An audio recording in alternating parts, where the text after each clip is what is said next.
Hello friends, welcome to software engineering channel. क्या हाल चाल है आप लोगों का। सॉफ्टवेयर इंजीनियरिंग चैनल में आज हम सी शार्प की एक नई वीडियो लेके आ गए हैं और इसमें भी आज हम कुछ इंटरेस्टिंग देखने वाले हैं। अगर आप लिखते हो इंट ए, तो आपने क्या किया, आपने एक वेरिएबल डिक्लेयर कर लिया जिसकी डाटा टाइप इंटीजर है, जिससे आपको ये पता चल गया कि इस ए के अंदर आप कोई भी इंटीजर वैल्यू जैसे कि 1 2 3 4 10 150 एंड सो ऑन कोई भी इंटीजर वैल्यू आप सेव कर सकते हो। ये आपको कैसे पता चला कि आप ए में सब कुछ सेव कर सकते हो? क्योंकि इसके पीछे लिखा हुआ था इंटीजर, जिससे क्लियरली आपको ये बात पता चल रही है। तो ऐसी डाटा टाइप्स को हम एक्सप्लिसिट डाटा टाइप्स कहते हैं, क्योंकि इनके अंदर बहुत वाज़िया तरीके से बता दिया गया होता है कि ये वेरिएबल जो डिक्लेयर किया गया है इसमें किस किस्म का डाटा सेव होने वाला है। मिसाल के तौर पे अगर मैं यहाँ पे स्ट्रिंग नैम लिख दूँ तो इससे इस नैम वेरिएबल की डाटा टाइप बिल्कुल वाज़िया तौर पे हमें बता रही है कि इस नैम वेरिएबल में किस किस्म का डाटा आएगा। इसके बरक्स हमारे पास एक और डाटा टाइप होती है जिसको हम इम्प्लिसिट डाटा टाइप कहते हैं। मिसाल के तौर पे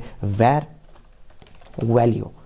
अब अगर मैं इस तरीके से लिख दूं वार वैल्यू, तो इसमें आपको ये तो पता है कि एक वैल्यू नाम का वेरिएबल डिक्लेयर किया गया है जिसकी डाटा टाइप वैर है, लेकिन आप ये नहीं बता सकते कि इसमें किस किस्म का डाटा आएगा। तब तक नहीं बता सकते जब तक इसमें हम डाटा डाल नहीं देते, और जब हम इसमें डाटा डाल देंगे तो उस वक्त आपको इसमें डाटा देख के ही पता चलेगा कि इसमें किस किस्म का डाटा है। फॉर एग्जाम्पल मैं यहाँ पर अपना नाम डाल देता हूँ, तो जब मैंने इसमें नाम डाला तो आपको पता चल गया कि इस वैल्यू वेरिएबल की डाटा टाइप स्ट्रिंग है। तो जिस तरीके से आपको भी इस इज इक्वल टू के राइट साइड पे मौजूद वैल्यू देख के पता चला कि इस वेरिएबल की डाटा टाइप क्या होगी, इसी तरीके से कंपाइलर के अंदर भी जब आप वार लिख देते हो, यानी कि इम्प्लिसिट डाटा टाइप मेंशन कर देते हो, तो कंपाइलर को भी नहीं पता होता कि इस के आगे लिखे हुए वेरिएबल की डाटा टाइप क्या रखनी है। तब तक नहीं पता होता जब तक उसमें डाटा आ नहीं जाता। जब आप उसमें कोई डाटा डाल देते हो तो वो उसकी बेस पे उसकी डाटा टाइप को डिफाइन कर लेता है। लेट से इस वक्त वैर के अंदर वैल्यू वेरिएबल की डाटा टाइप स्ट्रिंग जा चुकी है। अगर मैं यहाँ पे इसको बदल देता हूँ और मैं इसको 5 लिख देता हूँ, तो इसके अंदर इस वक्त वैर के अंदर वैल्यू वेरिएबल की डाटा टाइप इंटीजर जा चुकी है, and so on. Her data type के साथ इसी तरीके से होता है। यही वजह है कि आप अगर इंट ए लिखते हो और इसके आगे टर्मिनेटर लगा देते हो तो ये एरर नहीं देता। स्ट्रिंग नैम लिखते हो और इसके आगे टर्मिनेटर लगा देते हो, ये एरर नहीं देता। लेकिन अगर आप वैर वैल्यू लिख के इसके आगे टर्मिनेटर लगा दोगे तो ये एरर देगा। ये इसलिए एरर देता है कि ऊपर तो आपने एक्सप्लिसिटली डिफाइन कर दिया कि जो ए है इसमें जब भी वैल्यू आई इसमें इंटीजर ही आएगा, ये जो नैम है इसमें जब भी वैल्यू आई इसमें स्ट्रिंग ही आएगा, लेकिन यहाँ पर इसको कुछ पता नहीं है। तो जब प्रोग्राम को आप इस तरीके से वार वैल्यू रख के डिक्लेयर कर दोगे तो उसको समझ नहीं आएगा कि जो वैल्यू का नाम का वेरिएबल है इसमें मैं क्या डालूं, इसकी क्या डाटा टाइप डिक्लेयर करूं एंड सो ऑन। तो इसलिए वो ये कहता है कि वार के अंदर आप वार का वेरिएबल जब भी डिक्लेयर करो साथ ही साथ आपने उसको इनिशियलाइज भी करना है, ताकि इसको पता चल सके प्रोग्राम को कि वैल्यू वेरिएबल की जो है वो डाटा टाइप क्या है। तो इसलिए जब भी आप कभी var के वेरिएबल को यूज़ करें तो आपने इस चीज़ का ख्याल रखना है। बट अगेन एक सवाल उठता है कि यार हमारे पास नंबर्स को सेव करने के लिए इंटीजर मौजूद है, हमारे पास अगर हमने स्ट्रिंग सेव करना हो तो स्ट्रिंग के लिए भी हमारे पास स्ट्रिंग डाटा टाइप मौजूद है, अगर हमने फ्लॉट सेव करना हो तो उसके लिए भी हमारे पास फ्लॉट मौजूद है, डबल सेव करना हो तो उसके लिए भी हमारे पास कोई डबल की डाटा टाइप मौजूद है। तो फिर ये वार हम यूज़ कब करें?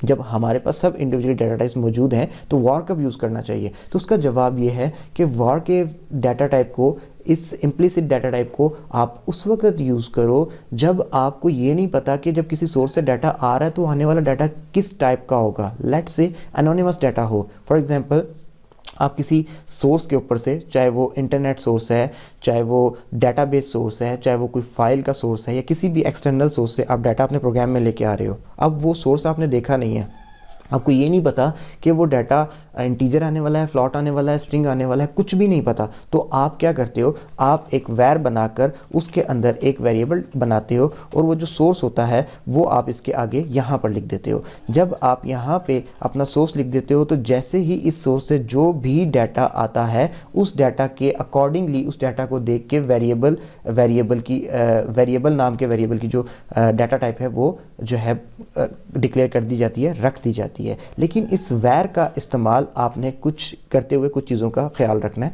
जिसमें पहली बात ये कि आप इस वेरिएबल को जब भी डिक्लेयर करेंगे साथ ही इनिशियलाइज भी करना पड़ेगा, चाहे अपनी किसी वैल्यू से या फिर उस एक्सटर्नल सोर्स से जहां से आप इसमें डाटा होल्ड करना चाहते हो, यानी कि जहां से एनोनिमस डाटा आ रहा है। दूसरी बात ये कि आप इसको कभी भी स्ट्रिंग सॉरी नॉट स्ट्रिंग, बल्कि किसी भी फंक्शन, किसी भी मेथड के अंदर एज अ पैरामीटर यूज़ नहीं कर सकते। लेट से मैं यहाँ पर एक छोटा सा प्रोग्राम बनाता हूँ और उसके अंदर मैं आपको ये चीज़ बताता हूँ जो मैंने अभी आपके सामने बोली। ओके, सो ये मैंने एक छोटा सा प्रोग्राम लिख लिया है और वीडियो पॉज करके प्रोग्राम लिखा ताकि आप लोगों का टाइम ज़ाया ना हो। अब मैं आपको इसके सामने एक्सप्लेन कर देता हूँ, आपके सामने इसको एक्सप्लेन कर देता हूँ कि देखिए मैंने सबसे पहले क्या लिखा कि please inter your name, user से नेम लिया और वैर टाइप के अंदर नेम वेरिएबल बनाकर वो डाटा उसमें रख लिया। तो अब इसको पता है कि कंसोल डॉट रीड लाइन हमेशा स्ट्रिंग रिटर्न करता है, तो इसने यहाँ पे एरर नहीं दिया क्योंकि सोर्स का पता चल चुका है इसको, तो यहाँ पर ही आपने दे दिया। अब अगर मैं यहाँ पे स्ट्रिंग भी यूज़ करता तो कोई ऐसा मसला नहीं था क्योंकि मुझे भी पता है कि यहाँ से स्ट्रिंग आने वाला है। इसके बाद मैंने क्या किया, वेलकम नाम का एक फंक्शन बुलाया और नेम वेरिएबल को इसको एज अ पैरामीटर पास कर दिया।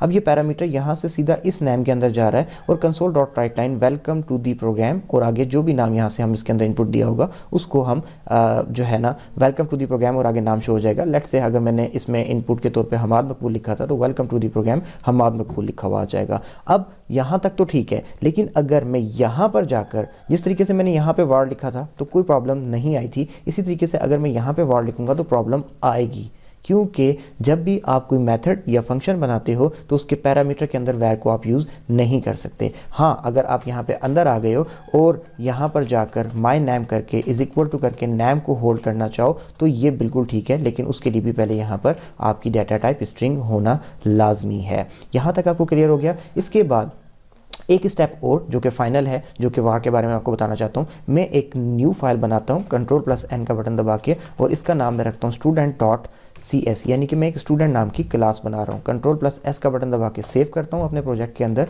और अब मैं क्या करता हूँ, यहाँ पे क्लास लिखकर एक क्लास बना लेता हूँ स्टूडेंट की। अब हम आपको पता है कि जब हम क्लास बनाते हैं तो उसमें प्रॉपर्टीज़ होती हैं, कुछ बिहेवियर्स होते हैं, तो मैं एक प्रॉपर्टी बनाता हूँ ऐसे करके, इसका नाम मैं नेम रखता हूँ और इसकी डाटा टाइप में स्ट्रिंग रखने की जगह है यहाँ पे वैर रख देता हूँ, तो ये एरर दे देगा क्योंकि अगेन वही इशू है कि यहाँ पर आप प्रॉपर्टी बना रहे हो इस लेवल पे, तो आपको कभी भी आपने इस तरीके से यहाँ पर प्रॉपर्टी के अंदर आपको कुछ पता नहीं कि वैल्यू क्या आएगी तो आप यहाँ पे वैर नहीं दे सकते। जिस तरीके से मैंने आपको पहले बताया, अगर मैं यहाँ पर जाके वैर देने की कोशिश करूंगा भी क्लास लेवल के ऊपर तो वायर बनाने का ऑप्शन मेरे पास नहीं आएगा और ना ही मैं वायर बना सकता हूं। हाँ, लेकिन अगर मैंने एक इसके अंदर एक मेथड बना लिया लाइक प्राइवेट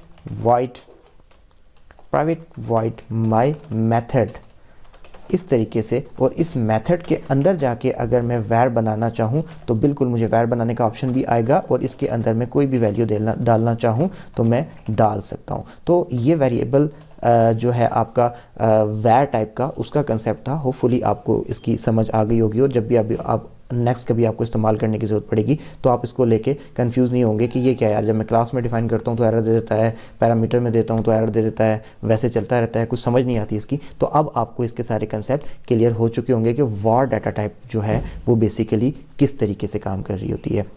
वीडियो अच्छी लगी हो तो लाइक कर दीजिएगा, चैनल को सब्सक्राइब कर दीजिएगा। दोबारा मिलेंगे किसी अच्छी सी नेक्स्ट वीडियो में, तब तक के लिए अल्लाह हाफिज़।